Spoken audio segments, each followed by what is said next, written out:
J'avais eu un peu peur en arrivant ici avec les autres enfants, mais la bienveillance du Père Noël m'avait beaucoup rassurée. Celui-ci parti, je pris mon petit frère dans les bras et on goûta au chocolat chaud qu'on nous avait laissé.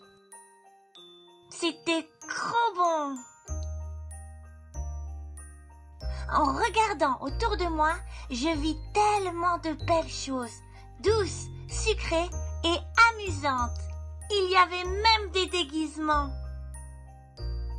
Certains d'entre nous n'avaient pas hésité à déjà emporter. Alors je fis mon choix. Je vais prendre ce gros costume d'ours. J'ai un peu froid.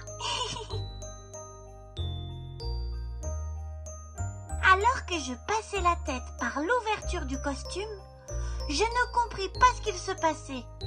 Il faisait soudainement tout noir. Oh, c'est peut-être l'anniversaire de quelqu'un? D'ailleurs, j'aperçois même une bougie. Un gâteau? En plissant les yeux, je vis une silhouette jaune armée d'une bougie.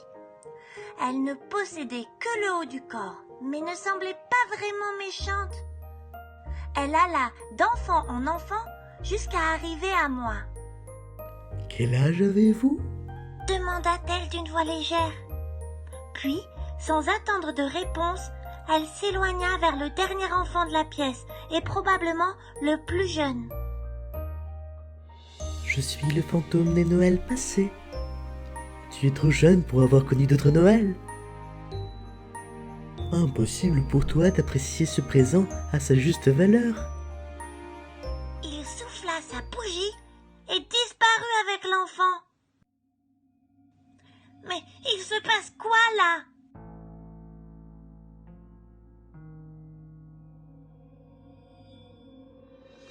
Une nouvelle lueur apparut dans mon dos. Elle n'avait rien d'une bougie cette fois-ci. Il s'agissait d'une aura sombre et rougeoyante. Une silhouette s'en dégageait, tout à l'opposé du lumineux premier fantôme. Après un moment, elle indiqua du doigt le plus âgé d'entre nous et fit claquer son arme sur le sol dans un chuintement effrayant. Je suis le fantôme des Noëls futurs. Tu es trop âgé pour croire encore que cela est bien réel. Disparais. L'ombre s'entortilla alors autour de l'enfant et disparut avec celui-ci. J'avais l'impression d'être la seule à avoir assisté à cela, tellement les autres ne semblaient pas intéressés par ce qu'il s'était produit. Pourtant, un autre enfant, déguisé en jouet, me fit un clin d'œil complice. Il reste le fantôme du présent. Je me demande qui va venir chercher.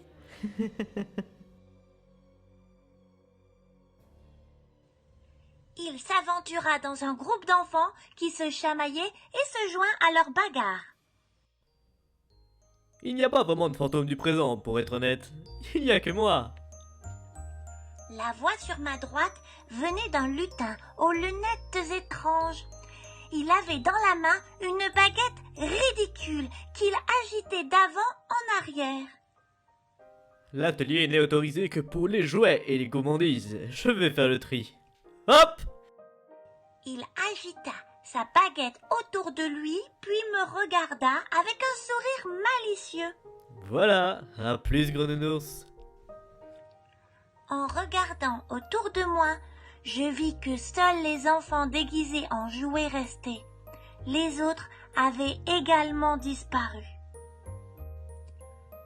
Ceux qui restaient semblaient tous se battre pour une boîte de cookies alors qu'il y en avait tellement d'autres dans l'atelier. Vous pensez que les autres vont bien? Pour seule réponse, je vis un paquet cadeau être projeté sur moi avec agressivité. Mais elle s'arrêta net devant moi. J'entendis un grelot résonner et la voix du Père Noël apaisante. Les enfants sages seront toujours récompensés. Ne t'inquiète pas, tout va aller pour le mieux. Tous les enfants qui avaient fait du grabuge disparurent à leur tour, puis le décor s'effaça lentement.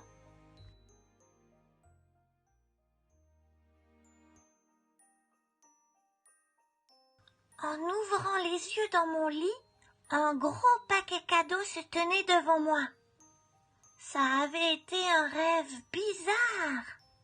Mais merci Papa Noël.